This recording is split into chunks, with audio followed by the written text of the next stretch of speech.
One thing I think I knew that I had over some of my competitors was just the willingness to stick it out. Making it in Hollywood is tough. That is nothing new. For Damien Chazelle, though, success came harder than he expected. Damien is the youngest person to win the Academy Award for Best Director. He was just 32 years old when he made La La Land. 3 years earlier, at just 29, he wrote and directed Whiplash, his semi-autobiographical film, which earned Damien an Oscar nomination for Best Adapted Screenplay. His start in show business came making documentary films at Harvard. After graduating, Damien switched to feature films. He has directed big stars, talented stars, J.K. Simmons, Miles Teller, Emma Stone, Ryan Gosling, Claire Foy, Brad Pitt, and Margot Robbie. There's no denying Damien Chazelle is one of the most talented directors working today. But like anyone else doing creative work, he's hit a few bumps along the way. I talked about all of that with Damien. He was battling a bit of a cold when we met, but true to character, he stuck it out.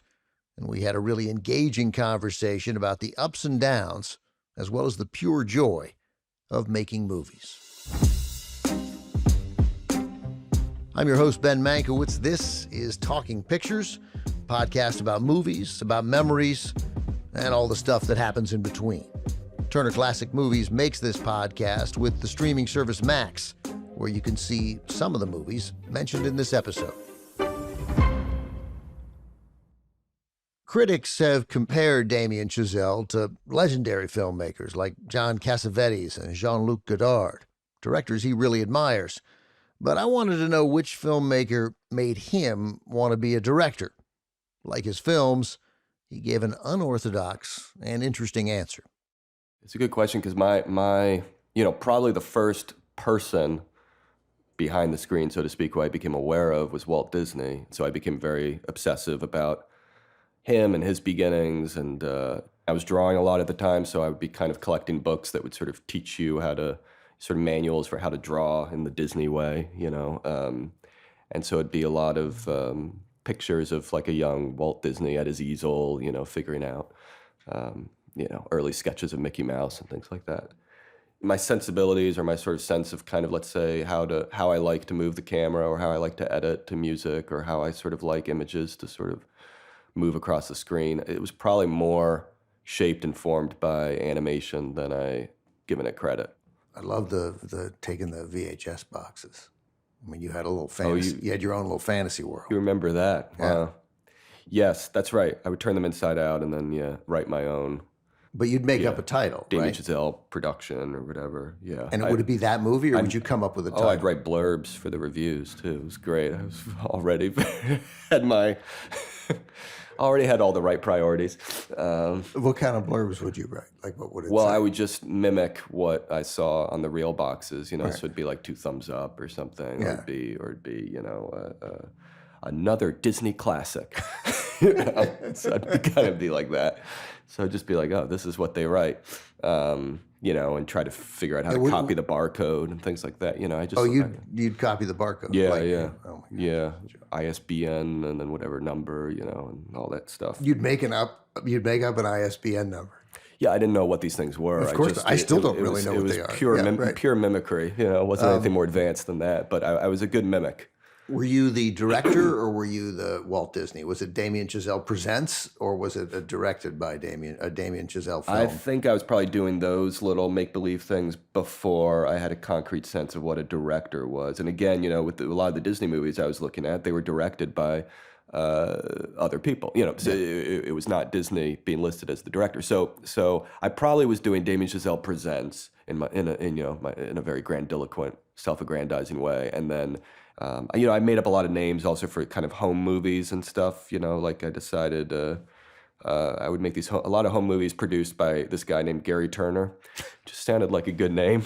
So Gary Turner produced all my early work.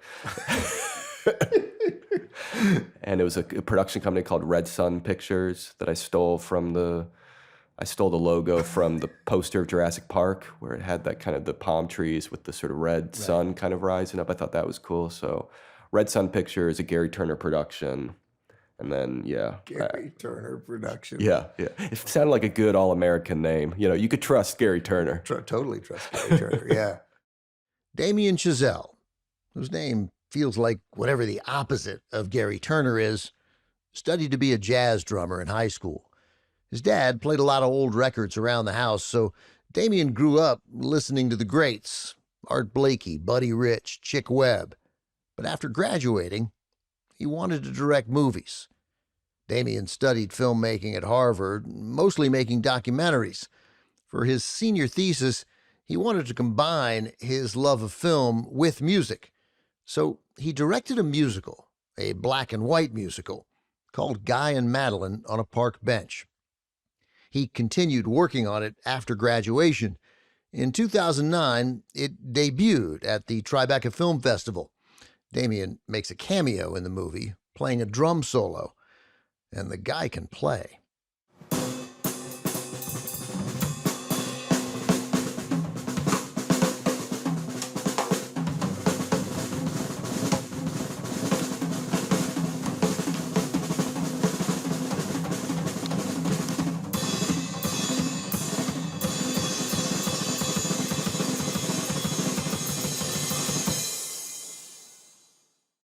So the Village Voice review of Guy and Madeline on a park bench, this must have made a guy like you feel pretty good, especially given what you have done since. It's the kind of film a young Cassavetes would have made were he working for MGM's Freed unit. That's nice. That's very nice. That's very nice of them. I mean, it's Cassavetes and Freed. Yeah. I'd read these, I don't know how apocryphal they were, but sort of things about Cassavetes often talking about wanting to make a musical. Never got around to it, so but it became one of those fun hypotheticals to imagine what would that have been. But again, I guess I like the idea of things that seem contradictory, which again, I think so much of the old Hollywood system, you could sort of interpret that way. What do you get when you get when you put Fritz Lang, for instance, into the confines, let's say, of a traditional Hollywood studio picture? Often you get these kind of amazing hybrid things that sort of defy expectations. So I think I encountered musicals or really fell in love with musicals when I was making documentary or making sort of cinema verite documentaries. So I think the sort of contradiction right there of sort of maybe trying to combine those two forms seemed delicious. So I want to talk to you a little bit about LA, and that's going to involve you telling me about your history in LA, because part of me in my desire to pigeonhole people, and you grew up here in the States, in Jersey and in Paris, right? Mm-hmm. Your dad's is he Parisian or just French? He's from Paris. Parisian. It's been now 50 years since he lived there, but yeah. So, and you, if I were going to write the cliche of who I imagine you to be, and you're so thoughtful, right? And you're from the East, and so you should hate LA, right? Or you should you're in LA because you have to, but you don't like it. But I don't feel like that's true. I feel like you like it here, which makes me, and I've become this very big cheerleader for LA. I don't like it when people knock it. There are things to knock it about, but there's so many great, wonderful things here. Yeah. What do you like about this place?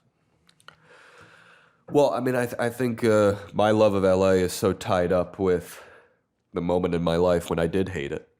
I honestly only knew LA through sort of East Coast put-downs of LA.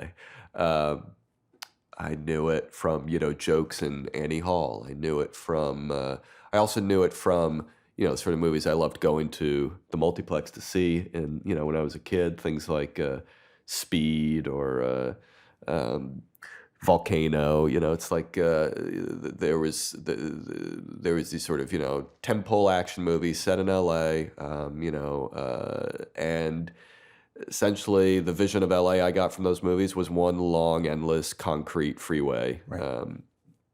So it seemed very unlivable.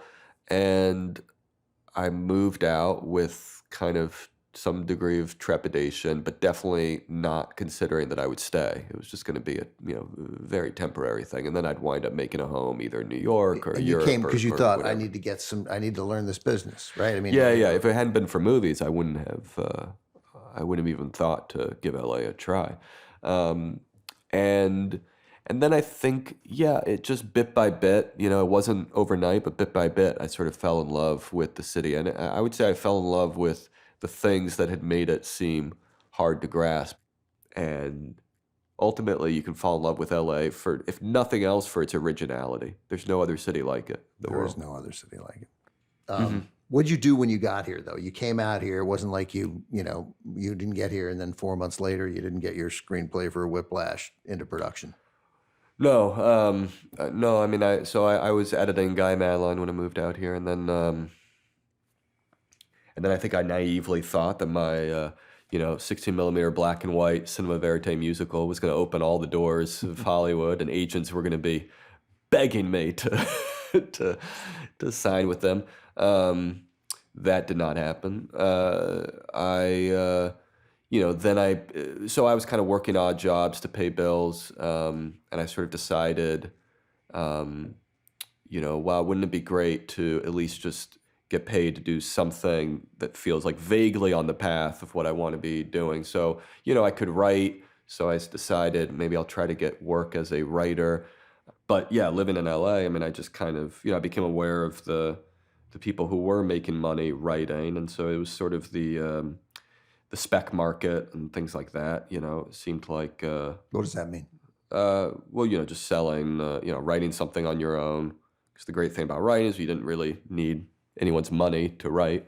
So you just kind of use whatever spare time you had between jobs, write something, and then you would sell it, and it would be the next,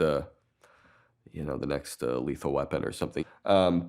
And eventually, studying the spec market enough, I decided, okay, there's an appetite for kidnapping thrillers. So I wrote a kidnapping thriller and sold that. And that was the first thing I ever sold, or I got it optioned, and that got me an agent, and It's a great realization. got me. People like kidnapping stories. Yeah, well, it was right after Taken, Yeah. so there was a hot little moment.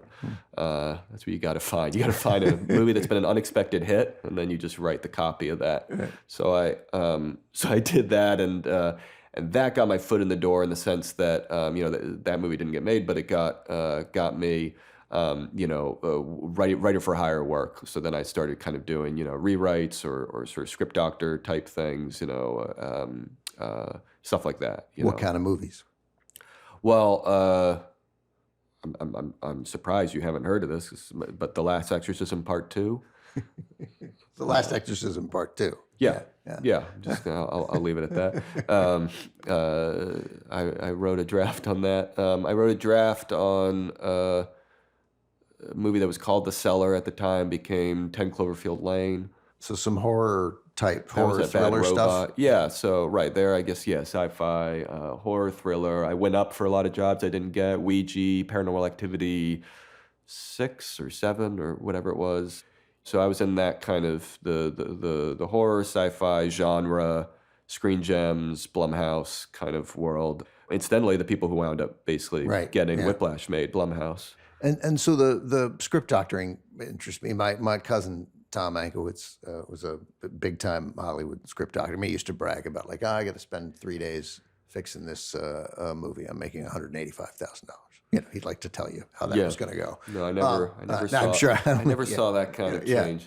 But you'd made enough of impression that producers were saying, "Can you punch this up? Can you fix this? Can you look at this on a couple of things?" Well, I never graduated to the, that sort of tier where you're kind of considered one of those script closers, where, those guys go in and really sort of do a few days' work and quote unquote close a script or fix a script. No, it was more that I would be doing full rewrites on stuff that had been Well, like the 10 Cloverfield Lane project, stuff that for whatever reason had been sort of sitting dormant for a bit, and they decide they just need some young writer to come in and reshape it a bit, and they would kind of give me the marching orders for what to do, and I would do it. So it wasn't, it was very much an executing kind of work.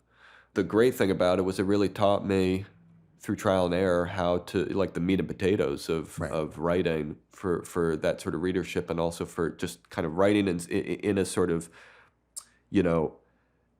writing in the vein of keep them turning the page. And so, then I think it wound up, I go back and I sort of wind up writing in between some of these things. I wind up writing Whiplash, and I think that was written, on the one hand, that was a very autobiographical, sort of personal sort of thing to write that had where I wasn't interested in doing anything other than directing that. That wasn't something that I was going to try to sell in the spec market or whatever. I would never have written that to do that.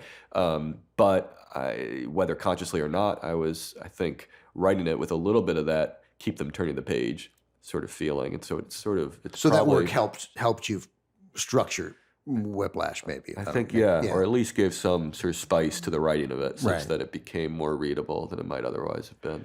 It was not easy to get that made. You finished that script, but there was still a long process before somebody took enough interest in it to put it into production, let alone with you. Yes. Was there a willingness to make Whiplash without you? Like, the people read it, be like, I like this, but not with you, this young. Yeah. I don't know how much real appetite there was for it regardless. I mean, certainly if there had been some hot director attached to it, then I think that would have, then it would have sped things up. By the time I started going out with Whiplash as a script, I had also been working a lot on La La Land, and that was a similar kind of thing where I think it was more overt, questions being asked of, do you need to direct this? If we gave this to so-and-so, maybe it could actually get made, but obviously it's never going to get made with you directing it. La La Land, yeah. Yeah. So I wrote that, but even before Whiplash. Oh, you wrote La La Land before Whiplash, right? Or some version of La La Land. I want to get a sense of your level of confidence that this was going to work out then. I mean, the confidence would probably come and go. I'd have the sort of, I don't know, I guess I had some, I had faith, not confidence, if that makes sense. It does. I think sort of the actual odds of any of it seemed very not promising. But I think, one thing I think I knew that I had over some of my competitors was just the willingness to stick it out. We're going to take a quick break. Coming up, Damien Chazelle tells us about the real music teacher that inspired J.K. Simmons' character in Whiplash. J.K. Simmons in the film is like my nightmare vision of this teacher.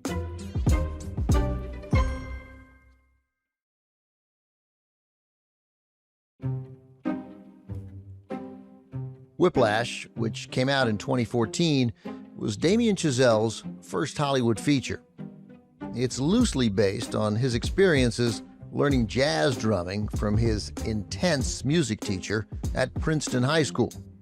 Miles Teller plays the Damien-inspired character, Andrew. J.K. Simmons is the intense teacher.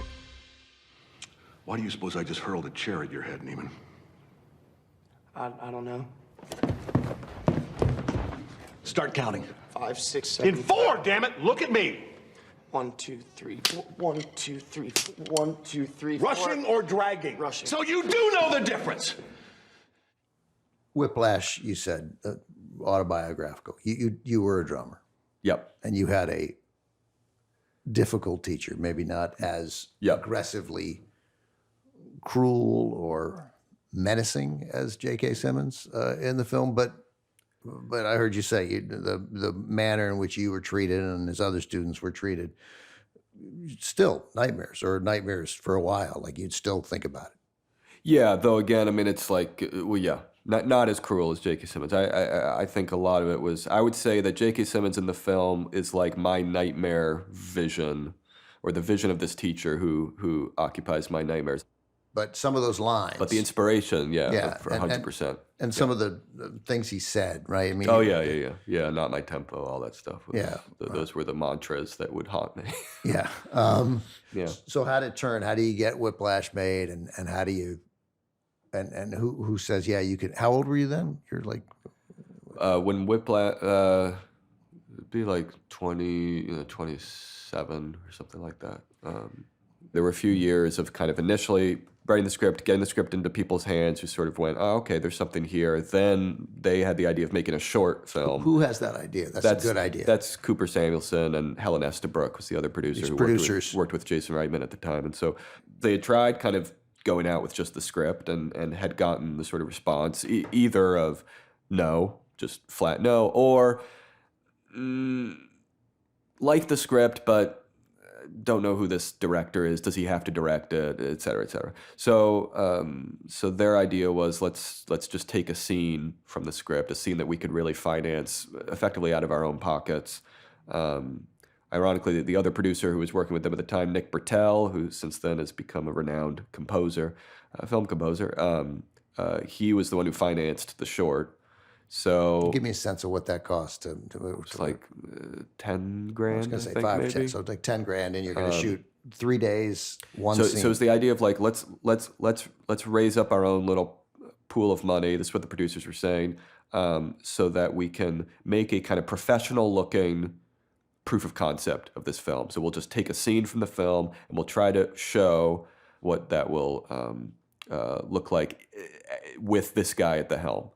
And so does that happen a lot? Because it seemed when I first heard that, I thought this was such an obviously great idea, but I hadn't heard of it happening before. And I don't know if since then if it's become more normal. No, but I thought it was a sort of I agree. I thought it was a great idea, especially in retrospect. When it was first pitched to me, I was like, "What the hell? I don't want to do a short. I already did my feature." When I was leaving school, and this feels like a step backward. I don't think I said any of this to them. I think I just nodded dutifully and said, right. Sure, okay, we'll do this. But yeah, the short wound up doing kind of basically exactly what they hoped it would do. It sort of suddenly got us a few people to the table who were interested in me directing. But to do it, you need to get who was in the short? Like how many? Well, J.K. was in the short, but that was really a favor for Jason Reitman. So Jason was able to kind of talk him into doing the short, and then I met with him, But that's again, it's like it's fortunate, it's luck, but I mean, it's it's like I end up quoting this often all the time too. Branch Rickey, who signed Jackie Robinson, luck is the residue of design. I mean, you'd fostered friendship with Jason Reitman, you'd made yourself seem substantive because you are, you'd made an impression on people. So it's not just luck, right? That made him confident enough to call an actor like J.K. Simmons and say, take 2 or 3 days if you can.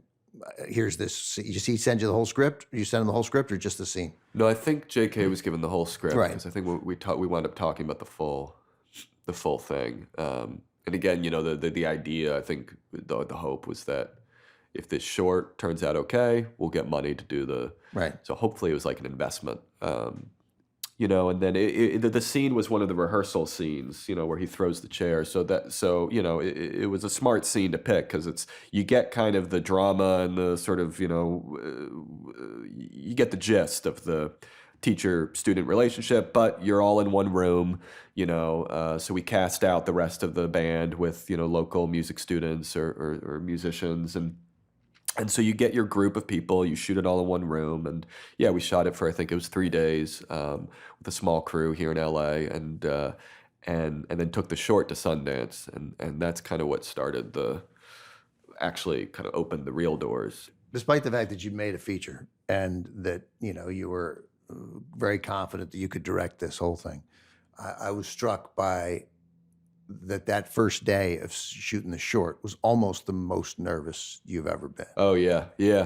That's because I just didn't really know what a quote unquote like professional film set was like until I sort of got on it. I mean, I think I learned that first day that there was a big difference between sort of student filmmaking with my pals and, where we'd kind of shoot a little bit documentary style and then, wait Right. a few weeks to process the film and go shoot some more the next weekend. Here is, we had 3 days in and out. It was a lot of pages to do in 3 days. I never even had an AD before, so kind of getting used to what that role was, getting used to just the various sort of, again, even though it was this sort of low budget short, it was crude, like a sort of professional Hollywood film set. There's a really respected, like the prototype of this generation of Hollywood's best character actor is there too. I mean, this is right. So that was the thing too, where it was you're going from working with your friends or with non-actors or with sort of people kind of at your level to something like that. So I just found myself having to sort of pretend I knew what I was doing, not feeling like I knew what I was doing at all in the slightest. The first day was a total train wreck in my mind. And second day was a little bit better. And then the third day I was like, okay, maybe I don't have to quit just yet. Feeling just a little, had regained a little bit of my confidence. But I'd say of anything I've ever done, those 3 days of that short felt like the closest to a learning by trial by fire. J.K. Simmons won an Oscar for his performance in Whiplash. Damien Chazelle picked up a Best Adapted Screenplay nomination. Whiplash's success gave Damien the juice he needed to get his next feature greenlit. The project was a modern musical, La La Land.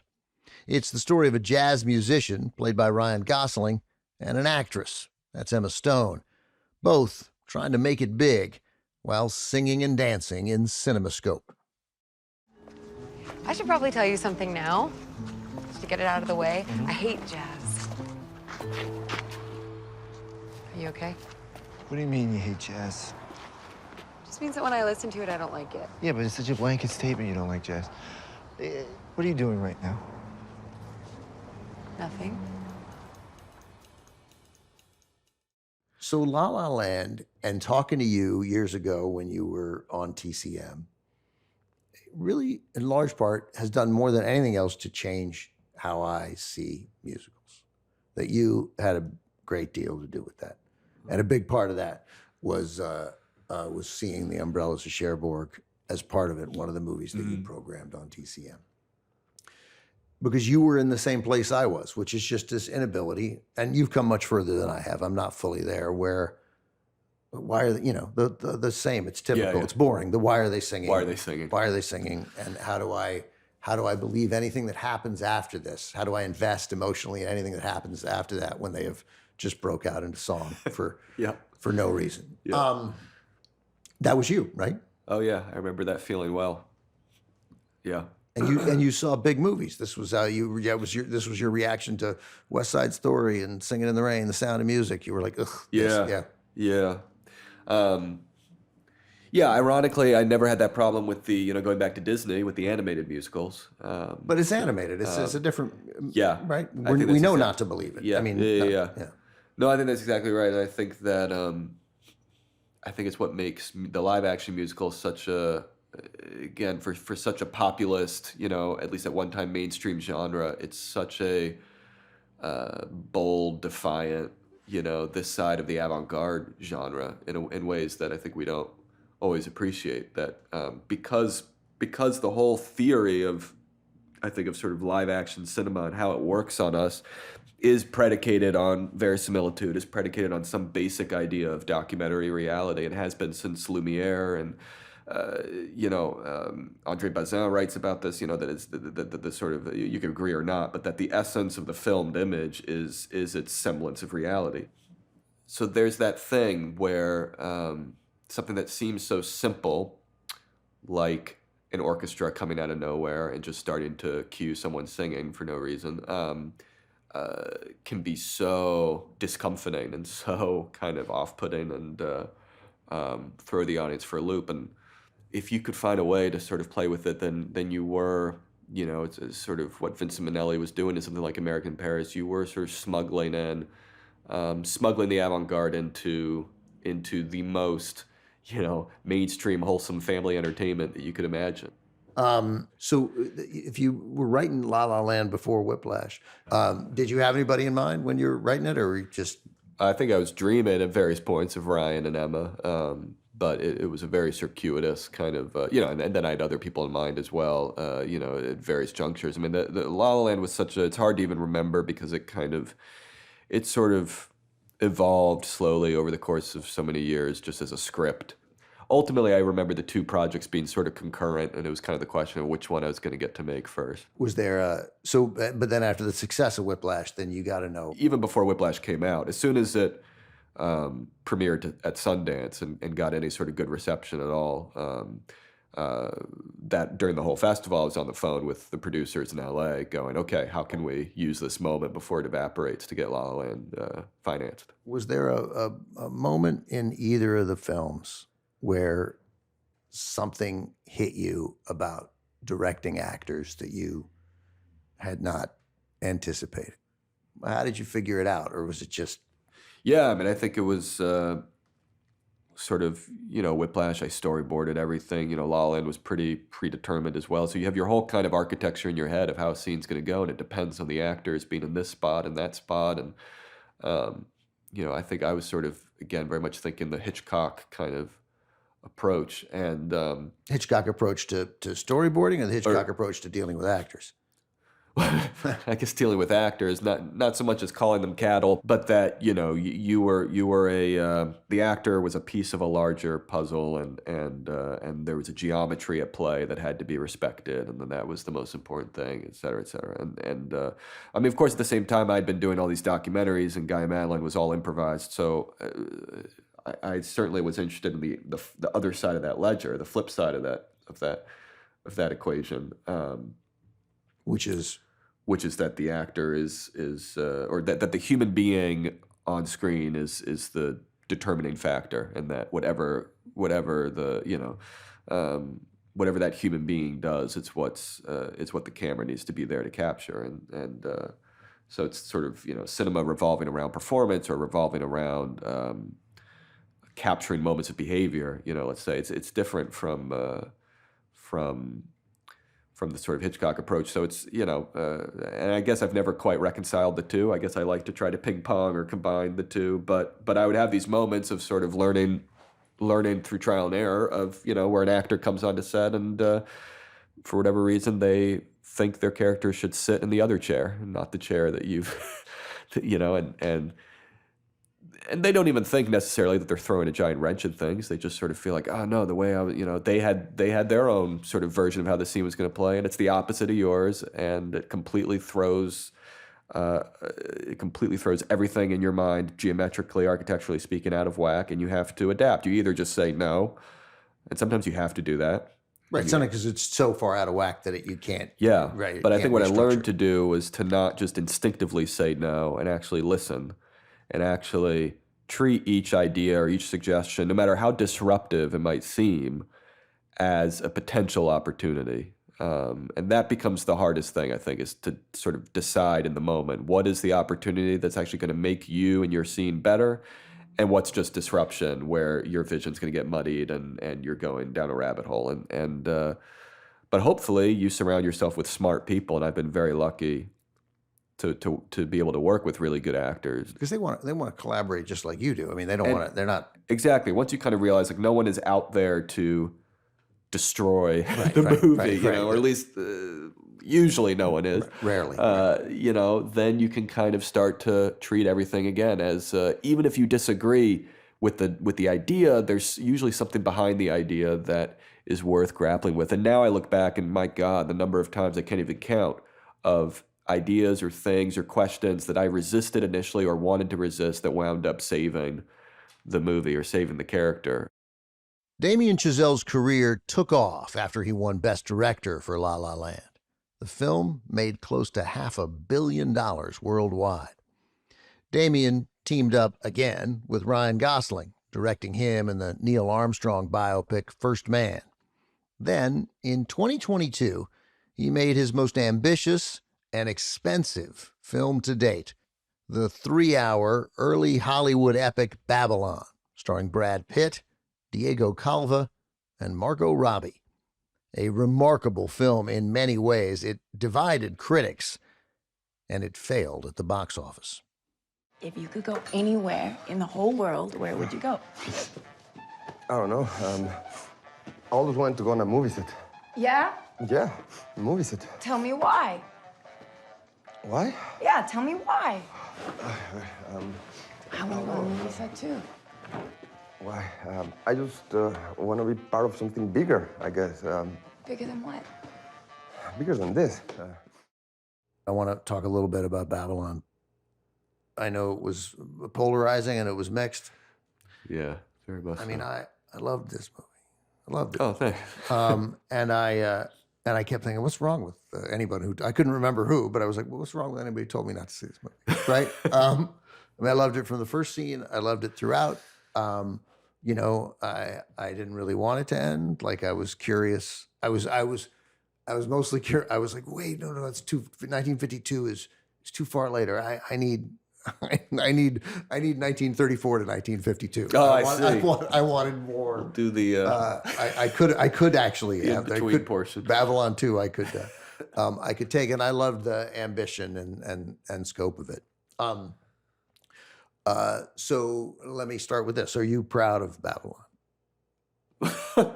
That's a hard question. I mean, I guess, you know, I'm proud of anything that, you know, it's hard to make a movie. And so you kind of get something that can, and you're proud of it on that level. You know, whether I can evaluate it I don't think I'm at the point where I can evaluate, you know, whether I think I did what I wanted to do or whatnot. You know, it's still very hard for me to watch anything I've done, but certainly something still fresh, you know. So maybe in 5 years or 10 years, I'll have more of a sense of it. But Babylon, again, is like with any movie, but maybe even more so with this. You know, it was a lot of movies, so to just kind of get it in the can, and you know, knowing how much work that took from the people I made it with, and how much sort of, you know, how many leaps of faith and whatnot. You know, I'm proud on that level that you know, people that I really loved working with, you know, got together, that we all were able to get together and sort of put on a show,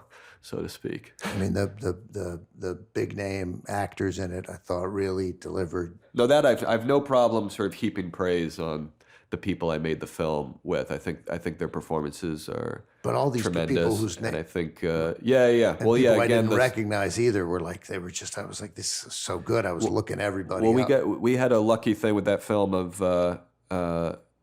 or, you know, lucky blessing in disguise, where it sort of, you know, stopped and started. The sort of, you know, we were about to start we had just begun hard prep in March 2020.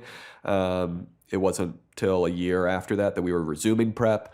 So one of the things I did during that year was look at a lot of self-tapes and cast. And so, you know, casting that would have normally had to be done within the confines of 2 or 3 months wound up taking over a year to do. And I think we were able to like dig up a lot of really great people that we might not have found otherwise, including Diego Calva, the lead who plays Manny. You know, that was a long search for him, but down to, you know, the you know, much smaller roles and day players and whatnot. We were able to really, I've never spent more time casting a film, and it was really working with Francine Maisler, a brilliant casting director. I mean, it was really that I think that work and extra time paid off for sure. How has your relationship with Hollywood changed? Has it at all since Babylon? Has, you know, it lost a lot of money, so that's a benchmark that people care about, right? Right. As that, I don't know. I'm gonna have to, you know, I sort of have had my, I've kind of been, you know, sort of head in the sand, just sort of writing. So I think I'll get a real taste of how it's changed or not once I sort of finish this next script and try to actually get it made. So I'm in a trepidatious sort of state of mind, but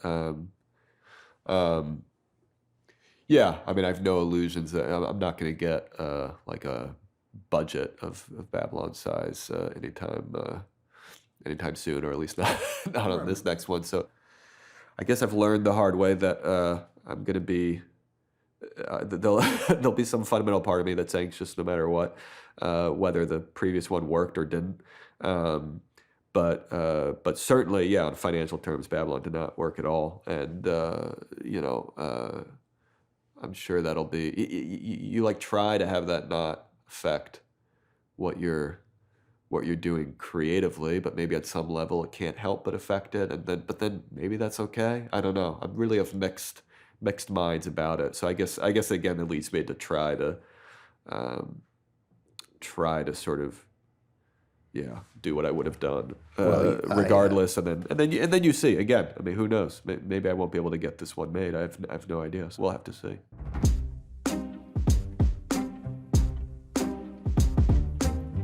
We're taking another quick break. When we return, Damien Chazelle reveals his favorite movie of all time in the Super 8. It's just the greatest orchestration of color and music and performance.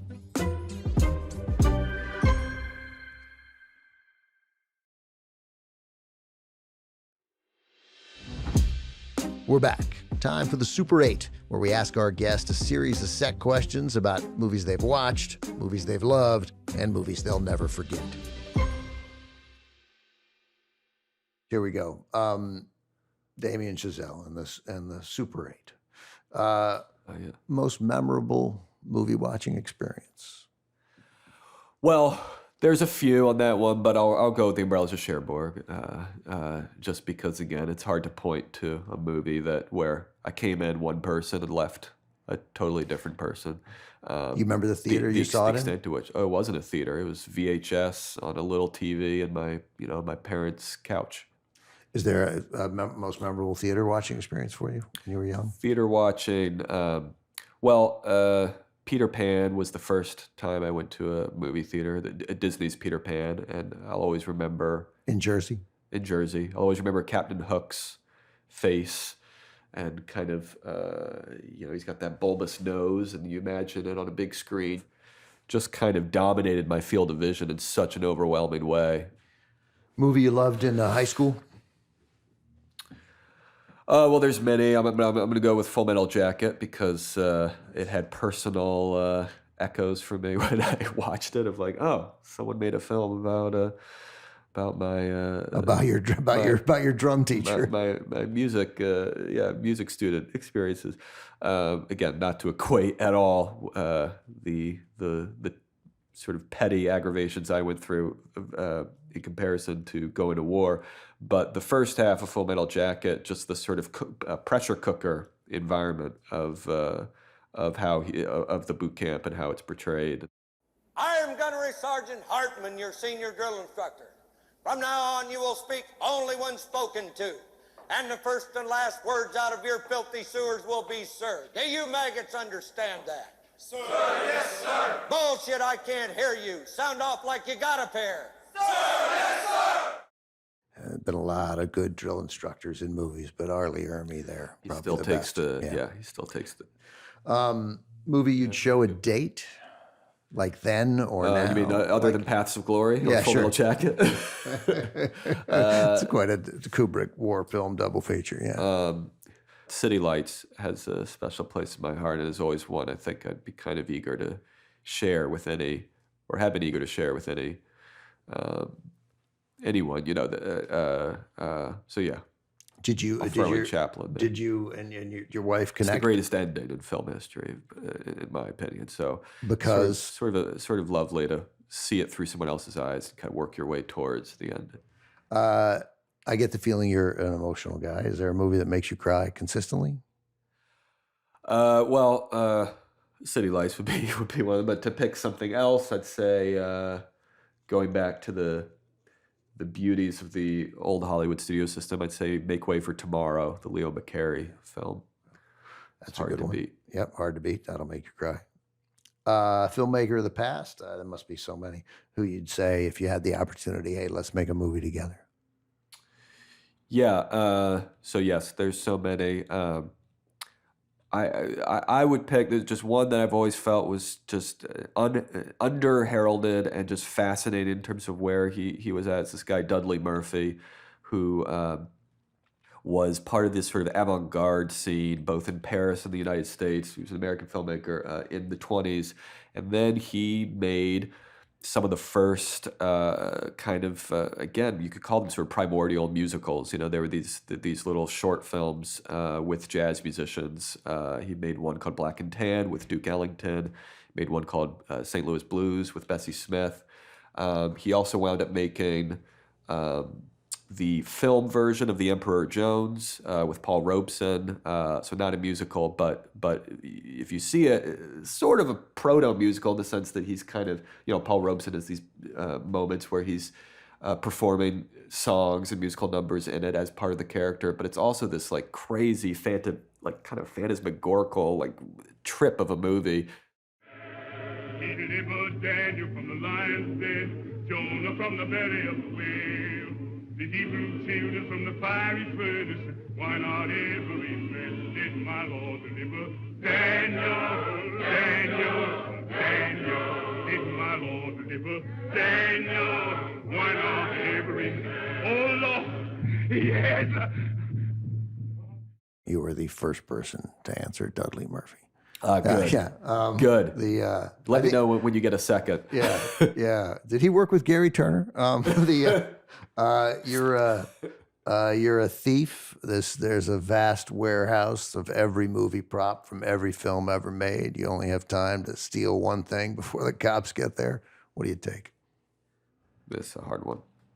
Maybe because it has such emotional resonance for me. The necklace in Vertigo that Kim Novak wears at the end that gives her away. Because it's probably a beautiful prop. And it's beautiful in the film. But even thinking of that moment where Jimmy Stewart sees it at the end, that's one of the great moments in film. So Is that your favorite Hitchcock movie? By far, yeah. By far, really? Yeah. And it's maybe my favorite film ever. I mean, I don't know. It's up there in the. I know. I hate ranking them. I hate ranking first because you instantly feel like No, Vertigo. I mean, I watch it. Once every few months. It's. That's just. Yeah, it doesn't. It's not in my. I mean, it's funny. I say it's like my 11th favorite Hitchcock movie, which makes it a great movie. Right? It's still... He's that rare director where that can still be a compliment. Yeah, you can see our 13th best Hitchcock movie is really a pretty solid film. But when's the last time you've seen it? It feels like it's due for a rewatch. If it's it could be. I mean, I've had so many people tell me that I'm wrong. It's just, it's funny. I don't like... the critics didn't like it when it came out. Didn't make any money. I don't like... One of his least well-performing films. Yeah, I know. It's I don't like symbolism. I don't like aggressive symbolism. I love subtext. I don't like symbolism. I mean, my advice would be, I totally get it. It's definitely one of those movies that where film academics have gone to town on it to such an extent that it can be hard to see through that. But I would try to forget all that and just experience it as a sensory.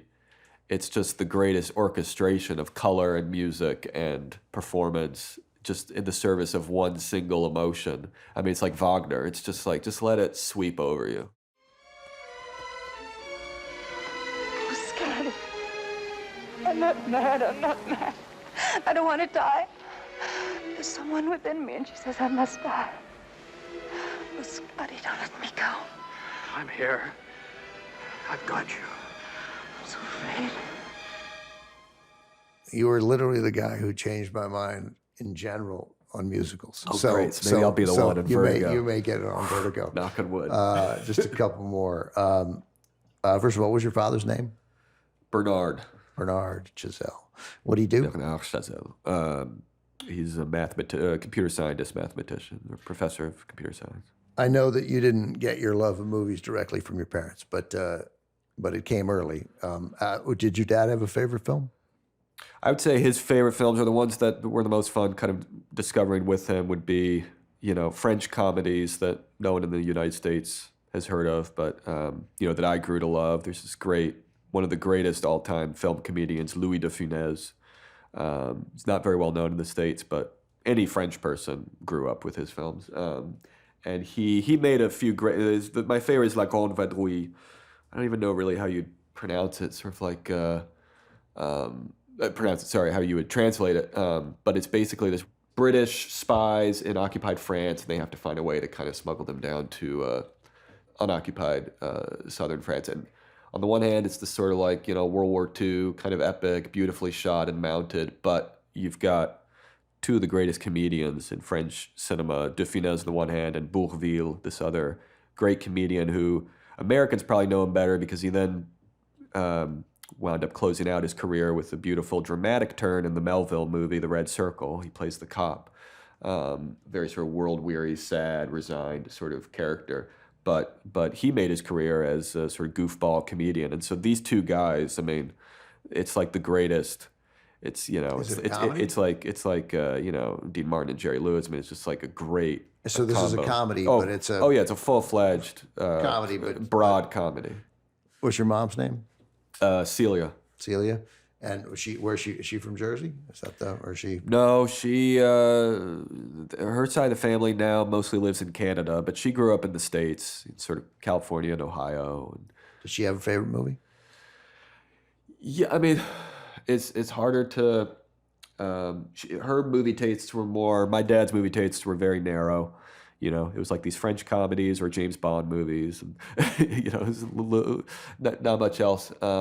With her, she was the one who was kind of first putting like old Hitchcock films or The 400 Blows or something like that in my hands. So she has a funny, like an eccentric, I wouldn't call it her favorite movie, but one that you could get her going on is the Antonio Banderas movie, The 13th Warrior by John McTiernan. You ever see this? Based on the Michael Crichton novel, Eaters of the Dead. Antonio Banderas plays, he's basically kind of a traveler in Viking land. It's like a riff on Beowulf. Have you ever read the Michael Crichton book, Eaters of the Dead? No, I've read almost all Michael Crichton books. Oh, it's a good Michael Crichton one where it's sort of a riff on Beowulf, but kind of what could be the real story behind Beowulf as seen from the eyes of a traveler from Baghdad.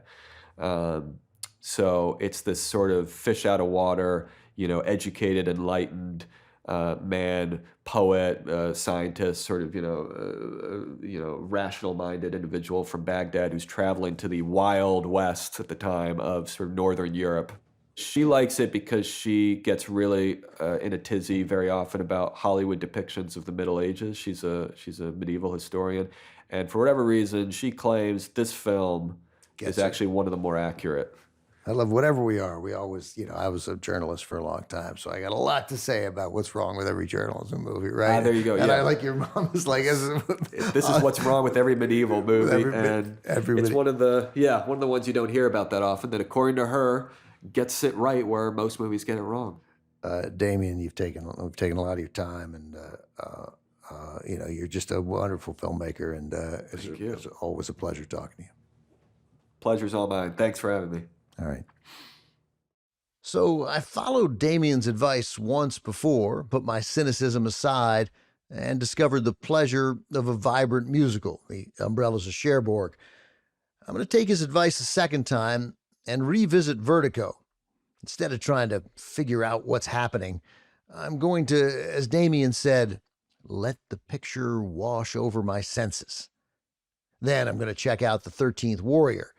I mean, it's not every day someone recommends a movie set in the Middle Ages because it's historically accurate. That's our show. Thanks for listening. You can find many of the movies we talked about on the streaming service Max. We made a list for you. It's in our show notes. James Kim produces and edits Talking Pictures. Dory Stegman books the show. Glenn Matullo mixes each episode. Thanks to Phil Richards, Jaco Friedman, Julie Baton, Katie Daniels, and Emma Morris. Angela Carone is our executive producer. Special thanks to Michael Gluckstad and Allison Cohen from the Max podcast team. And as always, to Charlie Tavish from TCM. See you next time.